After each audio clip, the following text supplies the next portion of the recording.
Thank you, Avery. Super excited to be here. I think this podcast ultimately was one of the most requested. Everyone's super excited to learn more about Aptos and what you're building here. So really appreciate the time to sit down and chat with you. I appreciate as well, Logan. I'm excited to share whatever I can with you. Awesome. Cool. I think kind of on like a high level, like I try to start off the podcast kind of like from a little bit of background on kind of you. I know in your past, you're kind of at the Apache Software Foundation.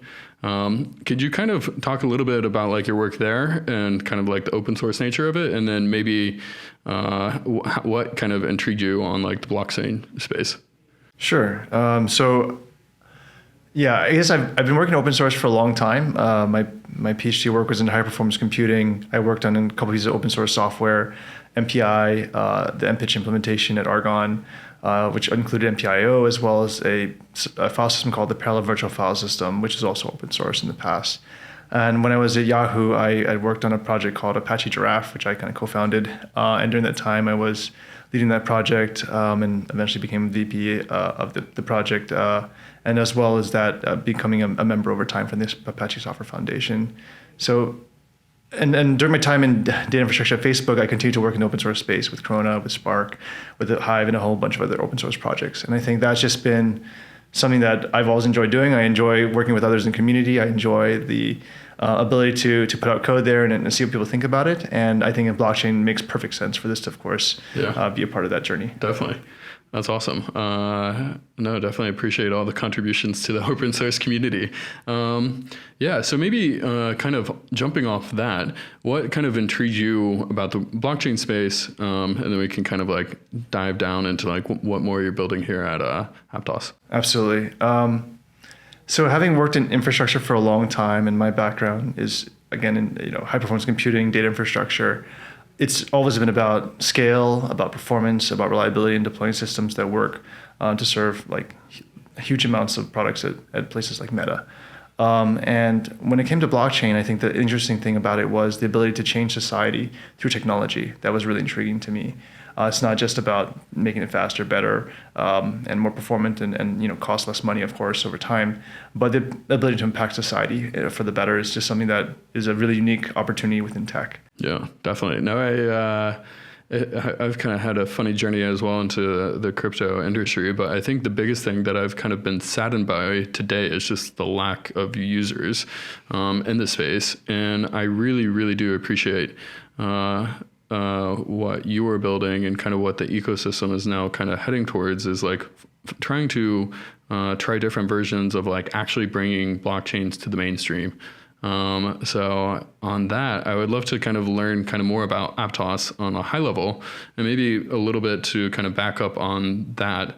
Why, I think one question that like I hear on like crypto Twitter a lot is there's so many different layer ones or layer twos and all these different architectures.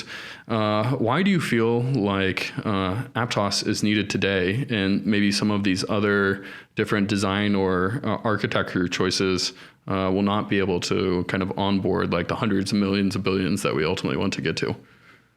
Yeah, it's a great question. So maybe it's worth thinking about like where our journey kind of started as a technology platform, and I think a lot of the team here came from.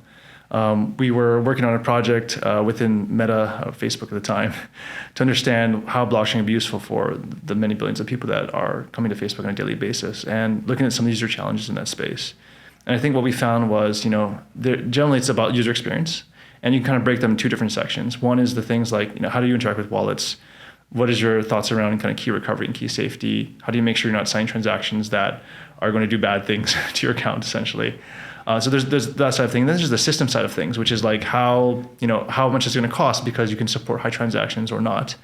What is the latency? And that affects user experience as well. And there's certain use cases that can be supported by it. And so it's a combination of these two problems that we thought, we would build technology for and solve. And that's kind of the starting point of where DM was. And I think where Aptos is taking it to a much broader and a much more generalized problem in this space. That makes sense.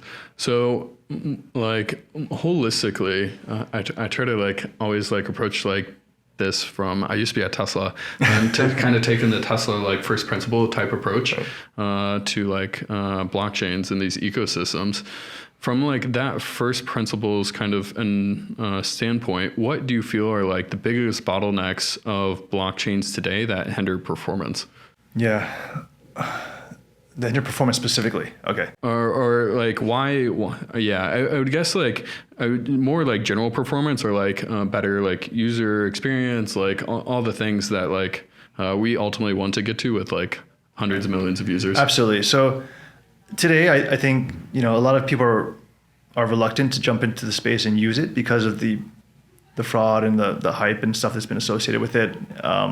The fact that a lot of blockchains are unable to be stable these days, or might get congested, pay like very dynamic fees because of that congestion. And I think just the difficulty of networks to upgrade over time, I think, is very important because this space is super early. If you think about like from a technology perspective, like all the blockchains in the world combined can't even do what a single MySQL server can do today. And you think about a company like a Meta or like an Amazon or others have hundreds of thousands, if not millions of SQL servers to support one or two applications. Yep. And that just kind of tells you where we are in the industry. We have a long way to go. And so there'll be lots of new ideas in the L1 space, in the L2 space, and L3, whatever, and beyond. And I think, as an industry, we need to just kind of try these different ideas and see what works over time. And at Aptos, we think that our approach of being focused on upgradeability actually is the most important thing. Okay. The fact that you can start on a journey, and that journey can end up in a very different place because of the fact that you can continue to move the network forward with respect to technology and use cases, and the primitives that people need to do to enable their use cases that we don't even know about yet. Yeah, no, that totally makes sense. It's been interesting. In the past, I was more of an Ethereum maxi, but it's been kind of interesting now, just kind of watching their progression and like how long it's taken them to try to upgrade the network from proof of work to proof of stake, and then also ultimately introducing sharding. So maybe if that is kind of like the key component, what is the team doing here at Aptos to kind of enable like better upgradeability for the protocol over time? Yeah, it's a great question, and it's kind of two things I think about. So one thing is there's a technology aspect, which is how do you actually do upgrades like quickly and reliably. And so one of the things we've done was that when we designed the blockchain together, kind of with Move in the first place, we made a design decision to actually store the on-chain, the state of the configuration of the blockchain on-chain itself. And by this, what you can do is whenever you change that configuration, everyone syncs state, they learn about it, they actually upgrade at the same time. This kind of makes the upgrade process really seamless. So, when we deploy this technology in kind of like a more private naming setting, we're actually able to upgrade the consensus protocol with no downtime, deploy new frameworks with no downtime. And we think this is a really powerful way for us to kind of continue to evolve that network instantaneously across a set of validators. I think the other aspect is really good testing. Yeah. And for lack of a better, it's not exciting to talk about necessarily, but at Meta, we've done a lot of work to manage hundreds of thousands and millions of machines deployed. Like some of our Spark deployments were easily across hundreds of thousands of machines. The schedule I built was scaled up to more than 500,000 machines. And so in those cases, it's really just about good processes in place to make sure that you have good CI/CD, you have good kind of chaos testing, different stage rollouts, and different kinds of testing at every level of the stack. And again, not super exciting for a lot of people, but I think these kind of engineering practices are really important for being able to roll out code both quickly and reliably. No, I definitely agree. I'm super excited just for the space to move forward. There's definitely a lot of stuff that needs to be improved for us to actually get to like mainstream adoption.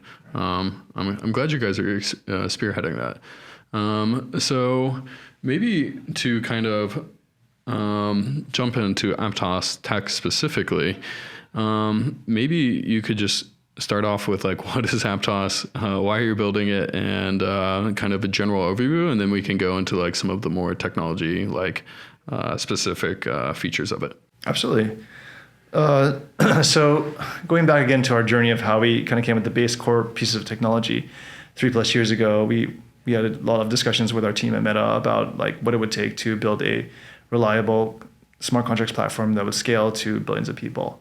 And with that, we came with kind of two pieces of the puzzle. One was the Move language, and the other was the blockchain aspect of it.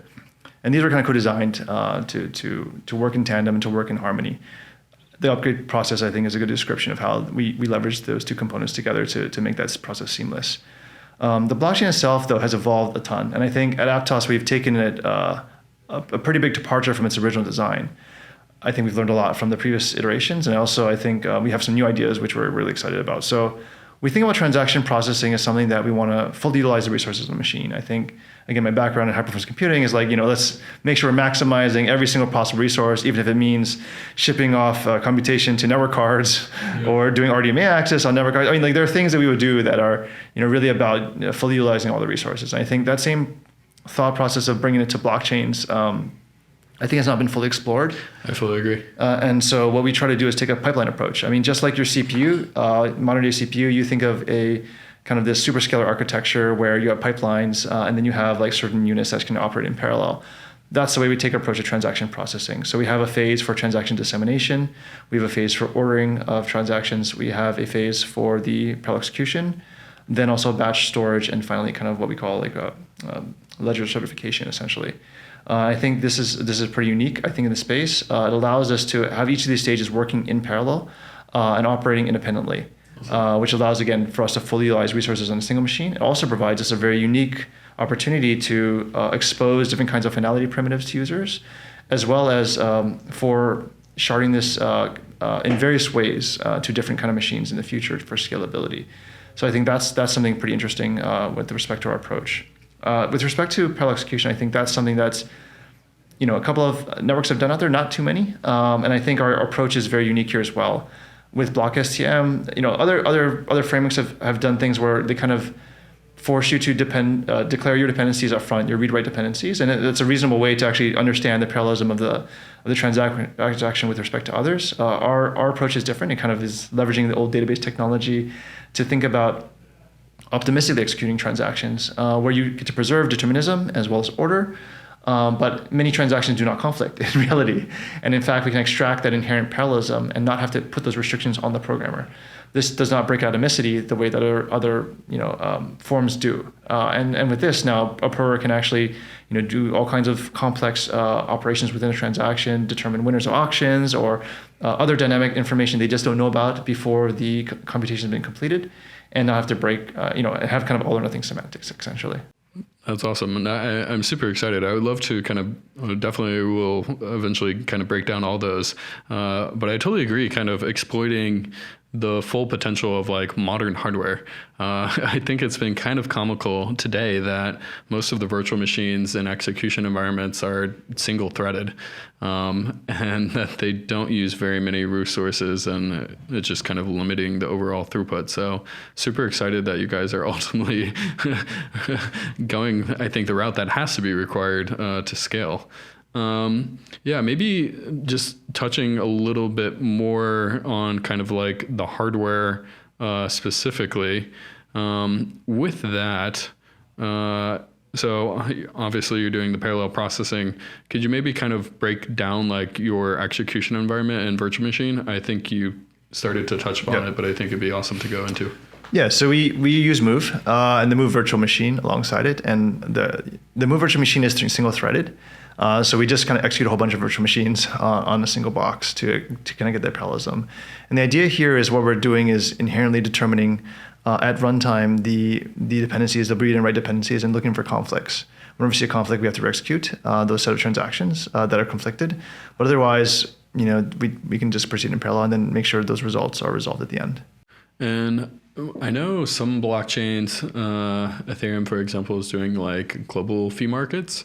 But I think one unique thing about the parallel processing is being able to do or one feature is the possibility to do like fees per contract, or are you guys exploring that, or are you doing a global fee market? Right. I think for now, we are doing a global fee market, but we definitely are interested in the work around the kind of the more localized markets with respect to smart contracts or accounts or any kind of other interesting primitives in that space. I mean, I think there's a lot of novel work to be done in that space, just in general, like multi-dimensional kind of resource pricing as well is a very interesting area for us. And I think that's where like upgradability is really important. We can start with some basic things for now, and we can actually explore those areas and make sure we deploy things that we think are going to be adding value to customers without, just getting too crazy in production, essentially. Yeah. No, it is. Sometimes it can be a little. You can like over-engineer a lot of things, and then ultimately people don't want them. Exactly. So it's good, I think, on a high level to try to keep it as minimalistic as possible. Cool. Yeah. No, I am generally super excited for the parallel processing. I think it's funny that it's taken this long for the space to move this way, but extremely happy that it is. Cool. So I think in the beginning you kind of mentioned some like unique ways that you're doing the data dissemination and like the transaction ordering. Let's start with like the data dissemination and kind of how that's happening on the Aptos blockchain. Right. So data dissemination so I think starting with data dissemination a little bit, I think people tend to think consensus is slow. I think this is often a misnomer. Consensus is not generally slow. In fact, consensus is very fast. The reason why consensus is thought of to be slow is because people pack all kinds of junk in there with consensus that have nothing to do with consensus at all. Consensus is just about agreement. And so in our world, what we're trying to do is move to a world where you're agreeing on an ordering of something, right? And that's important. In our case, we're agreeing on an order of kind of these blocks from transaction dissemination. But it's not actually necessarily having to have those transactions with you before you agree on the ordering. And I think that's really important. Only when you finally need to execute, that's the point at which you need those transactions. So in transaction, once you break it up in these different stages, I think it becomes very obvious that consensus is not a bottleneck at all. And so going back to transaction dissemination, this is the bottleneck, actually. This is the problem where you have every validator talking to other validator to make sure that they're synchronized with the current state of the blockchain. Yeah. And so that being cut into its own phase, I think, is kind of some of the key innovations that our research team has actually developed over time and in conjunction with our engineering team. So there was a piece of work called Narwal and Tusk that I think you met earlier, Sasha. So Sasha and Roddy and others had worked on it with a bunch of other folks as well at Novi. And then I think the key insight really was this decoupling was the blocker in terms of unlimiting performance with respect to consensus. And so in this case, we are taking an approach where each validator will basically generate blocks of transactions, and then those blocks will be then sent to other validators in which they will kind of agree to store them. Once you kind of receive a quorum of F+1 at least validators, you kind of have a sense at least one honest node has stored your set of transactions, and then you can kind of propose the metadata for that block within ordering. We'd like to go with the 2F+1 variant. The reason why is because if it's one, then actually you have a signature of F+1. You have to search all of them potentially to find at least one, from the worst case scenario that actually has that block. Whereas in a 2F+1 scenario, like you kind of expect the value to be more than half actually contain that block. Mm-hmm. But this tends to, in practice, have very little difference in terms of overhead from a networking perspective. And like I said, every validator eventually needs to get those blocks, regardless if you get the F+1 versus 2F+1. I think that's like pretty misunderstood as well. Like I don't think there's a way around the 2F+1 ultimately. So 2F+1 is definitely required for the safety guarantees here, but there are certain characteristics. Like again, here you can get by in a sense that like as long as one honest validator stored it, at least you're good. But again, from a practical consideration, that's probably not the best way you want to run a system. And also the reality is, even if people are running validators as best as they can, they may not be acting in malicious ways. There are machine losses, there's power outages, there's failure of SSDs and other things. So look, people may be accidentally malicious is some of the concerns we have. That makes sense. And one interesting component I think you guys are doing is the batching part. What are like the batches size before those are submitted? Yeah, so the batching is something that I think is a tunable parameter. Okay. I think we'll want to make sure we have constraints to not make batches too large, because that causes a host of other issues. But we think it's a trade-off between latency kind of and basically efficiency. Mm-hmm. Batching is something that's a very commonly used technique in almost all systems to get very high performance. Transaction by transaction processing will be horribly inefficient because of the overheads involved with that. And so being able to, one of the things I'll give an example of is when you do a batch of transactions, you get a quorum of signatures on it. Someone has to verify those signatures. Yeah. So depending on your batch size, you have proportionate number of signature verifications to do in your network. If your batch size is 1, that's a lot of signature verifications, a lot of signatures being generated, a lot of storage with respect to transaction, and so on and so forth. Yeah. So we think of this as an efficiency parameter, and we will play with it kind of according to the needs of our network. We haven't decided the exact amount of time to batch. And is the communication overhead n squared? The communication overhead of broadcasting transactions to other nodes it will be n squared, yes. Okay. Very cool. No, I'm super excited about it. So we kind of touched upon Narwal, maybe a little bit more on Tusk, and kind of that unique property, because I think, obviously, your team at Nova or at Facebook ultimately did a lot of amazing research, and I think some of that, like, people are still trying to wrap their heads around. So I'd love to touch upon that as well. Absolutely. So I think there's a whole line of this kind of work that started even before. There's like a paper even before that, like all about DAG or something like that, or DAG Writer, and a whole series of DAG-based works have been studied for a while. And I think, also to be fair, there's also a long history even of DAG-based protocols prior to this, to also note that point. I think, Tusk is an interesting take on things. It's asynchronous in terms of networking complexity. And I think when you think about Bullshark, that's a partially synchronous protocol, and kind of like a very simplification on top of it. You could think of it as the PBFT to kind of BFT of protocols with respect to DAGs. And, we are excited about both of those things. In practice, there are some trade-offs that are very interesting with respect to finality time. So with a partially synchronous protocol, it's generally much lower. I think Bullshark is, 2.5 network round trips compared to the more it is inside of Tusk. Of course, an asynchronous protocol works better in certain circumstances as well, when you have kind of malicious actors and a lot of network latency issues. But it's about trade-offs right here, and what's best for your network at the time. The other concern I'll just bring up as a trade-off is with respect to asynchronous protocols is the notion of garbage collection. You need to make sure that you can't be attacked by people trying to fill up your storage, either intentionally or unintentionally. Yeah. And it's a huge problem, actually, right? So that's something that, again, kind of taking something from research into production can be very difficult. I worked in research, I did a PhD in high-performance computing. We can spin out a paper in like 3 to 6 months. It's fine, get some amazing results. But prior to that work, going into a production-grade setting where you can trust it for something as important as decentralized assets, we have a very high bar for ourselves before that kind of gets in there. Makes sense. But we are evaluating it. We are working on it, and I think we'll keep iterating our consensus protocol using our upgradeability mechanism in the future. So today, you're not currently using a DAG, but you're exploring it. We are currently exploring it, yeah. Very so cool. we already have some of the pieces already inside the code base. We've been doing some experiments with it. Yeah. The other kind of thing I'll share a little bit earlier is that we also don't see this as the bottleneck today. So no matter how fast your consensus protocol is and how fast your transaction dissemination is, there are other factors like, for instance, how fast can you execute? Yeah. What are the number of resources on your machine? Because we find that to be the bottleneck. Actually, currently, it's not about the consensus protocol at all. It's just about how powerful is your hardware, and can you actually support all those IO ops and things like that. I've always kind of found it funny that people initially kind of have been trying to run blockchains on like Raspberry Pis and then ultimately kind of like laptops. I think ultimately to support hundreds of millions of users, it's going to be very hard to run it on just a smaller hardware. It's going to be tough. We've been trying our best to make it better, though. So one of the things we do is something, state synchronization obviously is something very important for full nodes. One thing we've been doing is kind of exploring, and we have this already implemented. I think our nodes already do this today, where you can synchronize the trust from the validators. You know that they've signed off on the execution of transactions, and you can just reapply those transaction outputs to your database without having to re-execute.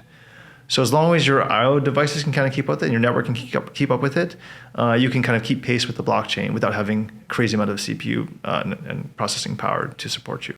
Very interesting. Very cool. And so that was Narwal and Tusk. And are you using You mentioned Bullshark. Bullshark is more DAG oriented, correct? They're both. I mean, so they're all, yeah, all those are DAG oriented protocols, and so we're exploring variants of them, and I think even something better possibly than. Excellent, very cool. And then ultimately, one thing that you also mentioned was some of the unique things that you're doing on the execution environment within the virtual machine with like Block-STM. And not having to explicitly state upfront which kind of contracts that you're going to be interacting with. Could you talk about why that is such a big deal and kind of a little bit more on Block-STM? Yeah, absolutely. So just going back to the approach again, Block-STM was, and these are interesting things because they're not conflicting in some sense. We took our first approach at Block-STM was we have this this kind of increasing history of transactions by version. And so we all have this versioned history that increases, and similar to Ethereum in some sense. But how can you kind of make that work as efficiently as possible? And there are some real benefits for having that history. So one example is we timestamp every transaction out there. You know, in other systems we have kind of complete parallelism. You can't timestamp those things accurately because they're actually they're not updating clocks. They need to get the full parallelism. They need to declare those dependencies up front. Having that single dependency would cause a block for all those transactions. Mm-hmm. And so when we were looking at that approach, Block-STM was a very nice way for us to extract as much parallelism as possible out of the transactions without having to change the program environment at 1 bit. So every transaction that would have worked prior to Block-STM worked after Block-STM. Okay. And it's just a matter of now how do you kind of make sure that you have a very efficient engine to extract those dependencies at runtime and then execute them. The other thing you can do, which is kind of neat, is you can reorder transactions to exploit that parallelism. So even though I have a sequence of transactions that kind of hit the same shared resource, you could reorder them in a way with a bunch of other blocks or across the same block to make sure that you can extract as much as you can and get full resource utilization. And to be honest, like, you know, if you're sticking on a single machine today, you got maybe 16 cores or something like that. So there's not that many lanes of parallelism you can extract from your single machine. Now, over time, as we explore sharded infrastructure where maybe a machine's got, you have several machines behind there, you might get more lanes of parallelism that are available to you. But at least today, you know, as we kind of have very simple operating environments, this is an easy way to extract that parallelism. For sure. And I would love to, I think another kind of misconception in the space is the importance of like the blockchain timestamps. Yes. Could you talk about why that is important? And again, maybe go a little bit deeper into how you're doing that and the problem that it fixes or addresses. Yeah. We think an accurate clock is just a very valuable primitive on chain. And so it's actually integrated with part of our consensus protocol. Someone proposes a timestamp. It has to be greater than the previous timestamp. People have to have had their own clocks past the timestamp prior to voting and syncing state and all those good things. And so you kind of have this BFT-based like supported timestamp that is extremely accurate. You can see our DevNet clock is very, very, very accurate, maybe one of the most accurate clocks in the world. And with that, you can use it on chain for all kinds of different contracts. So when you think about oracles bringing data into the system, you can timestamp that data, verify it with the data you got from off-chain sources, and make sure that there's a good amount of accuracy with respect to those sources.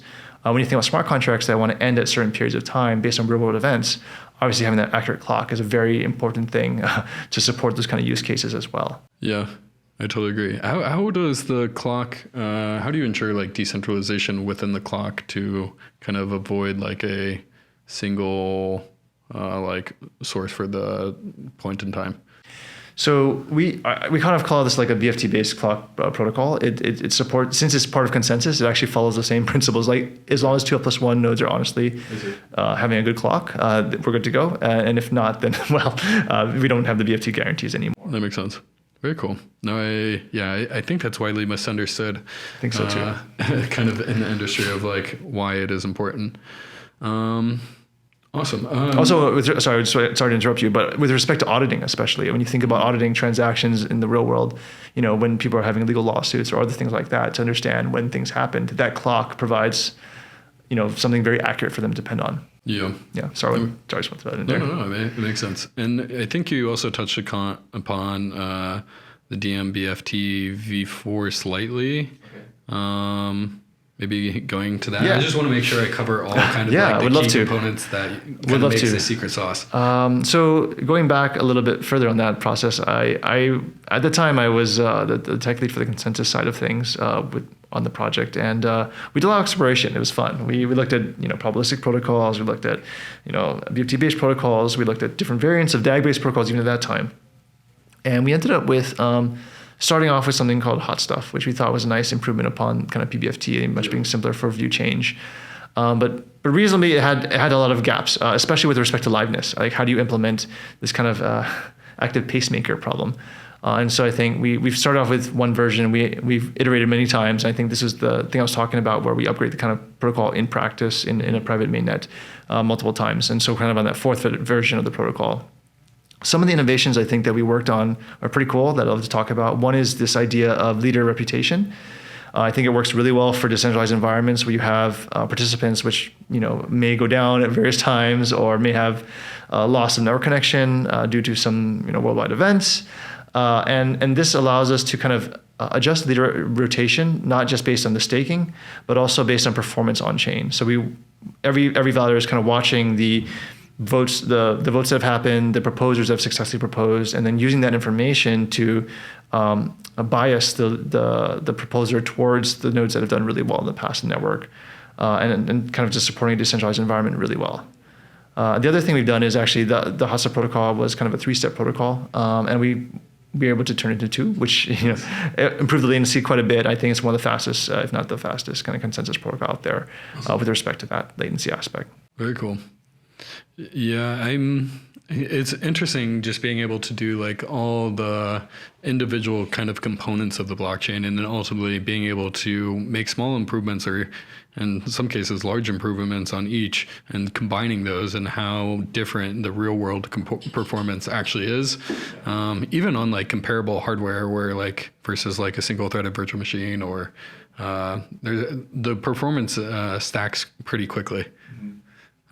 Very cool. One other thing that I saw in the white paper that I was very interested about is the possibility of the multi-shared ledgers, or the multi kind of horizontal scaling with the different ledgers.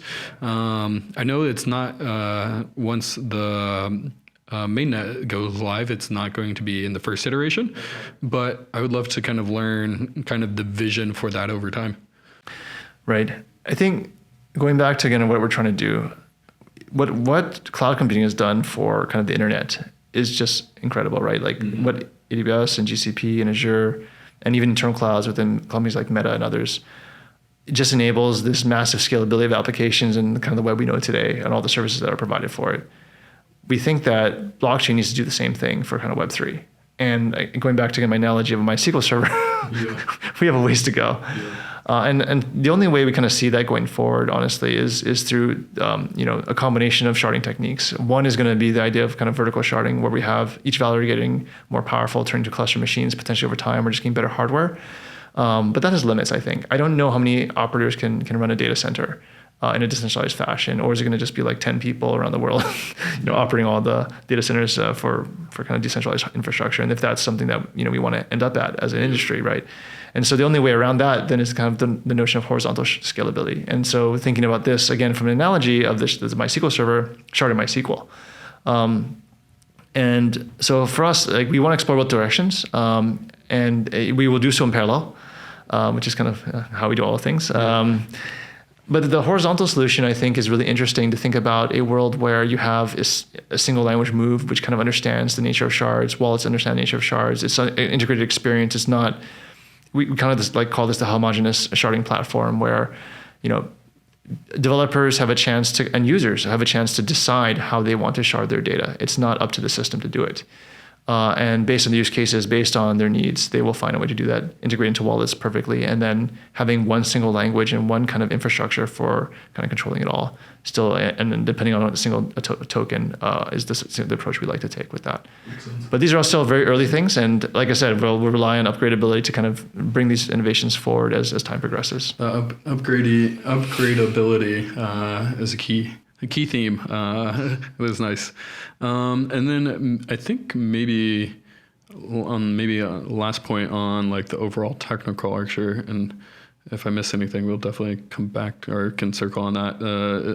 The white paper also mentioned the ability for light clients. Yes. Could you touch upon like why introduce the light clients versus just like having the full nodes and ultimately the benefits of them there? It's a great question. We go back and forth on this one a little bit internally. I think light clients provide an amazing opportunity for someone to verify the state super cheap from their mobile device or from underpowered like Raspberry Pis. Yeah. And I think in general, like going back to our earlier point about, having more security in the space, having a user experience where you have end-to-end security, end-to-end verification that your account balance is what you think it is. It hasn't rolled back. It hasn't rolled forward. It hasn't done anything strange to you. It's not relying on a TLS cert only to verify that this data is correct, but something more important like this proof. And then again, talking about time, this proof providing a timestamp to know that this is current as of 10 seconds ago is something that's really important. So we think light clients are pretty needed thing in our industry, or things like it, where people can verify the state of their data without having to recompute all the transactions in the history, or just trusting again the goodness of a server to provide the right data for them. And even those node providers may accidentally provide incorrect data or out of date data. Just they might be trying their best, but it's just that now that you have this end-to-end kind of verification that I check my balance and I know today that it's $20, and I know that as of when it was $20, and I know the history of when that happened. A light client is a pretty valuable thing. Now it comes at a cost. The cost is you need to kind of generate this, these Merkle trees, which are going to verify state, and then also have the validator sign off on that state. And so that's our fifth phase of the execution, which is we call it ledger certification. We do that though today support line clients, and we've kind of taken a hybrid approach where we don't generate all the time. We generate it periodically. This is to actually allow us to take advantage of those batching operations I mentioned earlier. If you generate a tree every time you have an operation, that's a very expensive process. If you batch up those operations and then generate the tree in bulk, you can actually remove a lot of duplicate computation and then provide for a more efficient light client experience. And so that's the approach we've taken for now. This is a tunable thing. This is something that is controlled by transaction itself, like a state, like a proof generation transaction, and we can play with that over time, or even change the proof structure over time. So today it's a Merkle tree, tomorrow maybe it's a Merkle tree, maybe tomorrow another day it's a incremental hashing function. We can try all kinds of different things that work best for the customer. That makes sense. No, it's super exciting. I'm always curious. I think light clients are not only an internal debate, but also a very popular discussion topic amongst the industry and kind of their different roles. So awesome to kind of hear your general thoughts on it. On the overview of Aptos, did I miss any of the key kind of core components that you think kind of make it special or that we haven't addressed yet? I think we talked to most of them, yeah. Okay. Yeah. Okay. Very cool. So kind of I know all that was very technical, yes. And kind of in the nitty gritty of the details. But how does that kind of translate to the real world performance? I think ultimately the end state that I want to get to is the ability where kind of where people don't know the Web 2 analogy about IP addresses or the backend or even Google or AWS or what infrastructure they're using. They're just using it and it works and it's easy. What kind of real world performances does all these innovations ultimately kind of unlock from the user perspective on Aptos? It's a great question. So what we think is that if we do our job really well at the infrastructure layer, this will support the scalability of lots of new applications coming forward. And so I think just today, with the kind of, again, a single SQL server approach that most the combined industry has, there's just a very, how many internet applications could you run from a single shared MySQL instance? It's not a whole lot, right? And I think when we get to that scale where infrastructure becomes more available and prices go down and scale increases, we will see that massive adoption. But I think it's not just, again, going back, it's not just the systems problems. We need super low finality times. We need really high throughput. But we also need to solve those user experience challenges. And so for me, one of the things that we talk about a lot is key recovery. Key recovery is great. A lot of wallets are doing it today at the wallet level. But I think at the L1 level, it adds a lot of value. I mean, if you have key recovery schemes built in, some of the issues we saw with, for instance, slope would have been avoided, in the past. Because maybe you import those into a new wallet, you rotate your key, is the smart thing to do, and then you're not subject to any kind of flaws that happened in the past with respect to that key being divulged to other parties. And then thinking about even things around, again, why wouldn't I not recommend my mother to use this yet? She's probably gonna lose her key, and how does it work in a world where you can have contracts that support things like semi-custodial access, where you control your key. As long as you keep interacting with your account, and then maybe you don't interact for a period of time, and a custodian has the right to kind of rotate your key. And this is all happening on chain. So when this happened, when it's timestamped, exactly like if there's some lawsuit to be filed, who you're going to file that lawsuit against. And it's very easy for for these things to be transparent and available for all wallets that interact with the Aptos blockchain. It's not something that's just built for this special wallet, and then someone's got to reproduce that whole line of work that's very intensive. They kind of get it for free out of the box. Yeah, I love that. I think ultimately, outside of the core infrastructure, the wallet and kind of that private key management is definitely the most important thing. It's definitely a tricky problem. So have you guys started to play around with different functionality to enable that, or is it? We are starting to play with it. I think so. Our cryptographer is actually enthusiastically shoving BLS signatures into accounts as well right now as we speak. I think multi-sig BLS is something that a lot of folks are excited about. We have multi-sig anyway for accounts. We also support signal signature, EDDSA 5519, and we'll keep adding more primitives over time through upgradeability, as you would guess.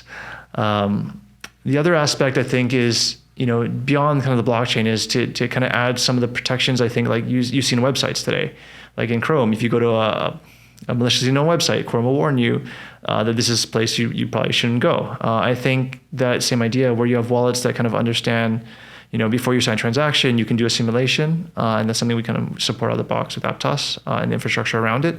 Understand, are you interacting with contracts that are dangerous? Warning, you probably don't want to do something with this player. Those things I think will also really improve the user experience a lot, and we want to make those happen as quickly as possible. For sure. I definitely agree. Are there any like explicit numbers on like the throughput or like megabytes and like expected finality that you're looking at? Yeah. So for finality times, I think you can check our DevNet today. It's extremely well. The DevNet's only 4 machines. People pound it pretty hard, but it's the finality. I think we do something like 15 blocks a second, which is really fast. And again, so how many are the blocks like? These are very small blocks. Okay. So, but going back to our clock again, we try to generate a clock as fast as we like a new clock timestamp as quickly as we can. And also, there's some other operations that happen in the metadata transaction. This just happens very quickly, but we also can support. In our AITs, we've seen sub-second finality times pretty easily. It really depends, again, on the network infrastructure we have.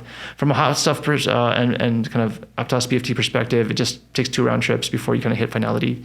And going back to finality, I think it's a metric that's really hard to measure consistently across networks because they're so different, and everyone picks a different metric. One thing that we get from our pipeline design, which is really cool, is that you can actually understand how your transaction is progressing through the network. You have this first phase of transaction dissemination. You have a 2+1 sign off on that. You have a pretty high likelihood it's going to be included in a block fairly soon, at least more than a certain number of nodes have agreed to store it persistently. And then in the ordering phase, once it's been ordered, you know that as long as your transaction is valid, it is guaranteed to be executed in that order. Interesting. So even before it's executed, you know it's going to be included. And then you have the execution phase, and then you have the where the execution result itself. You could actually execute the transaction yourself if you knew it ahead of the validators.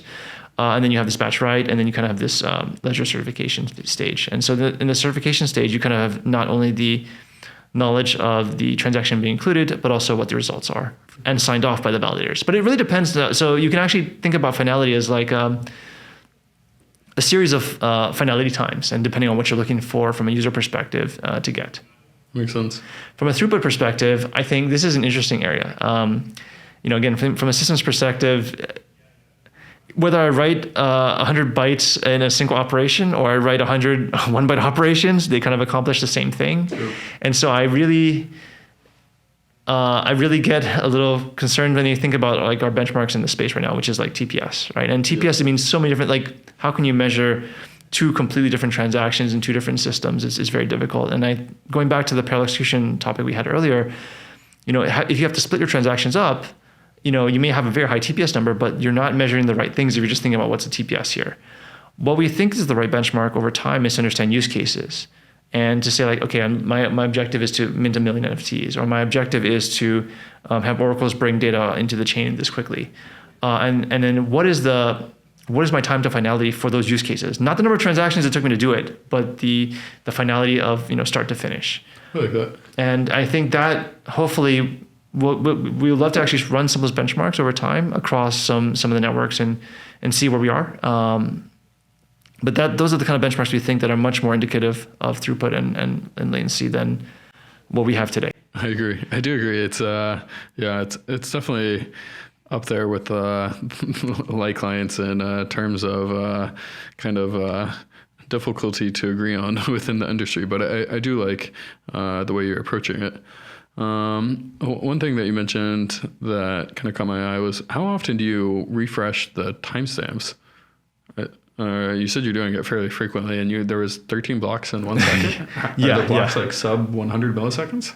Yeah. So it really, again, this depends on your network speed. So in the current version of the Aptos BFT protocol, every block you can do a commit essentially, and it takes two blocks to do from a latency perspective to do that commit. So it just depends on how fast your network is. If you have a really fast, sub 10 millisecond latency between nodes, then you can get it in basically 20 milliseconds for a commit. But in a decentralized environment in our AITs, we see probably sub-second, but it's not going to be like 15 blocks a second. You don't have the latencies across the node providers that we've seen so far. Yeah. Okay, that makes sense. And then one thing that we haven't touched upon that I know everybody else also is extremely excited about is Move, the programming language and all the exciting stuff that comes with that. And I think it's kind of a refreshing take from like Solidity and what's happening there. So could you talk more about Move, the programming language, why it needs to exist, and kind of the unique functionality it brings? Yeah. So going back again to our history of Move and the blockchain, at that time there was a lot of decision making at Novi to think about like what would be the best user experience. And I think looking around, we thought we could improve on that experience by building something from the ground up from a smart contracts platform standpoint. And that was how Move was developed. It's a fairly new language. It's something that hasn't been as stress tested in production. But the idea was to start small and kind of iterate on top of it and build out new functionality for it. And so that's, it's safe, it's deterministic, it's hermetic. It has all these great properties. It has the Move prover, which can actually verify aspects of your contract as long as you determine them up front in a formal way. And what we've seen is that one of the things we're concerned, of course, with Move is that how fast would be adopted, right? There's a huge inertia around existing ecosystems out there. And so that was one of the reasons why we put out our DevNet in March of this year to evaluate that and understand how people felt about it.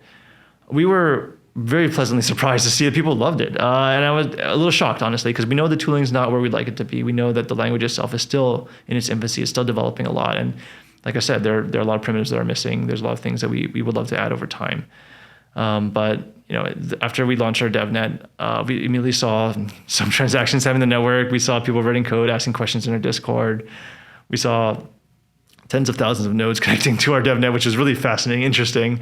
Was a really unexpected but surprisingly good thing. And then we continued to have a hackathon in May, where we brought in folks from various companies like Meta and Snap and others, and also a lot of Web3 developers that had worked on other networks in the past, and said, hey, if you have 36 hours, what can you do with Move? And we were impressed to see people developing AMMs, NFTs, DEXs, and demoing those all within like 36 hours. They didn't sleep a lot and they drank a lot of Coke and pizza, but it was just incredible and mind-blowing. And there were a lot of questions, of course, and our team was on hand to answer as many questions as we could.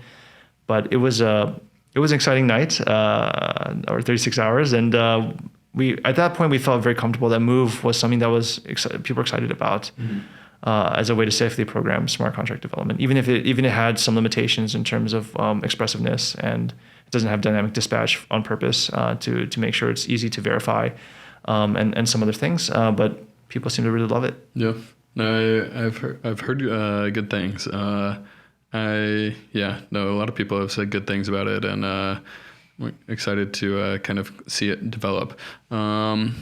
Maybe talk, just like staying on this topic, ultimately kind of like what, and I think you kind of touched upon it on a high level, but like the unique properties that Move specifically allows and why it's kind of a safer programming language instead of like something that could be more expressive. Right. So I think without things like dynamic dispatches, it's easier to formally verify aspects of language. That's, I think, one of the key things about it.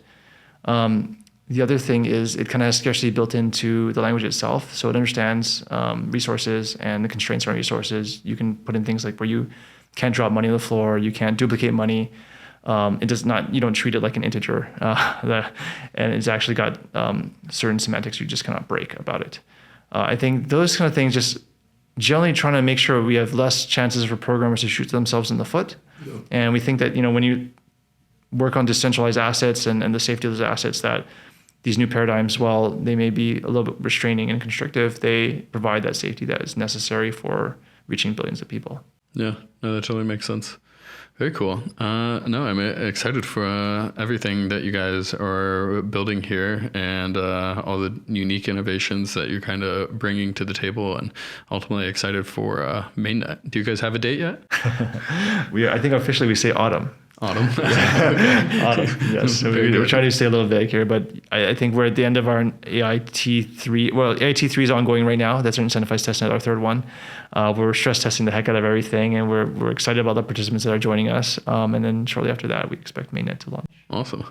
Very cool. And what do you feel like is going to be like some of the biggest bottlenecks for that onboarding? Do you think it's going to be like the culture or like the developer onboarding? Do you think it's going to be continuing kind of the parsing part, the individual technology pieces and like ironing out those? What do you think is going to be the hard part for maybe like those initial like 10 million users? Yeah, great question. I think right now our users are, of course, the end users who will be leveraging the decentralized applications that people build on top of us. A lot of our users we work with today, though, are developers. Mm-hmm. And so we've been very fortunate to have a really strong developer community come together in a very short period of time. I think there are more than 150 projects publicly building on top of Aptos today, and there are many more that are kind of still in stealth mode or looking for people to team up with. And it's super exciting to be a part of a community that's growing and this fast. And we're trying to support everyone as much as we can. Some of our teams are actually in the office with us, and it's really exciting to have them, share their experiences in building apps on top of Aptos, and also using Move and what we see as improvements and opportunities in the future. So I don't know. I mean, we feel like we need to continue to focus on developers. We need to continue to focus on these safer wallet experiences that I talked about, and I think we are making good headway in that direction. We've been sharing all the things we can do with wallets and our blockchain with those teams that are respectively working in those areas, and just keep pushing, pushing and iterating. Yeah, no, I love it. Very cool. What would kind of your message be if you could like talk with like the developers or like the Aptos community that you would love to kind of get out and like either like you want people to learn more about or just on like the community aspect that you're kind of doing here? Yeah, I mean, going back to our name, Aptos kind of means like the people. We're very much a society-focused network. We invite everyone to come and build, use, participate, and we're very community-driven. We hold Move Mondays. Every Monday is almost without fail. A couple exceptions when there's holidays and such. And we also have a very active Discord group with like more than almost 100K people in it now, which is really fun as well. We have forums that we can get deeper interactions on, and we have lots of folks coming by the office all the time, which we love. So definitely come and get involved. We're very friendly people. We'd love to chat about anything related to Web3 or even beyond Web3. That's, I think, the kind of community we're looking to build. Awesome. I love that. I try to, in my kind of like wrapping up the podcast, I like doing spicy questions. Oh, okay. I don't know if I have any particular. I did a podcast yesterday with a gentleman on the Celestia team. They're doing modular blockchains. I'm curious. I asked him, and maybe just I'll reuse the question. Sure. What outside of Aptos and what you're building, what blockchain do you think is doing things like uniquely well? And then what is a blockchain that you think is doing things like uniquely bad? Oh, great. I think it's a tough question. I guess I'll answer in generalities. I love to see the industry moving forward. And so people are trying different ideas in different spaces. I am excited about all the ideas. Like there's a lot of L1s for a reason. There's a lot of L2s for a reason. We need to continue exploring the space as an industry. I think that's really important. And, we are one of many participants there. But, I think all these explorations are ultimately going to help us to find the best practices and the right way to build the infrastructure for billions going forward. Yeah. So, things going badly may turn out to be good in the future. Things going good maybe turn out to be bad. Or, hopefully this combination of knowledge will help us to kind of get the infrastructure where we want it to be in the years to come. Yeah, I totally agree. I've talked to kind of a handful of people now, and they always ask me kind of what they're building. I think everything will work. It's just to like what degree and like what things you're optimizing for. Like, do you want scale, or is it like focusing on like decentralization? They all kind of have their own unique trade-offs. And I think the hard part, and one of the reasons why I wanted to start the podcast, was to like break apart those like individual components and allow people to kind of tell their stories and what they're trying to optimize for, because I do appreciate that everybody's trying different things, and ultimately it does help the industry move forward. Definitely. Awesome. Cool. Well, I hope we touched upon everything that you're looking to get out of this. Was there anything that you missed or that I miss? Or maybe any closing thoughts? I think the closing thought I might have is just that it's going to take time for us to get to the point at which we need to be. As I mentioned before, like cloud computing is something that enabled internet services we know today. And I hope people just have some patience for us to do the same thing with Web3 infrastructure. And that one thing, again, from my experiences is that building distributed applications is hard enough. Building distributed applications that are also parallelizable in nature, which I've done in HPC world, is even more difficult. And then yet doing the same thing with worrying about a decentralized environment and all the interesting interactions that happen there with permissionless development and uninhibited interaction is yet an order of magnitude harder. And so for people to kind of wait for that technology to get there, we're working as hard as we can. Everyone's working as hard as they can to make it get there, but it's going to take time. And we should all just work kind of hard to accelerate that as quickly as possible. I love it. And again, I really appreciate your time. A lot of people are extremely excited, and I am very thankful for you to have sat down with me. I'm excited for people to listen to this one. It's very good. Thanks a lot, Logan. Awesome. Thank you.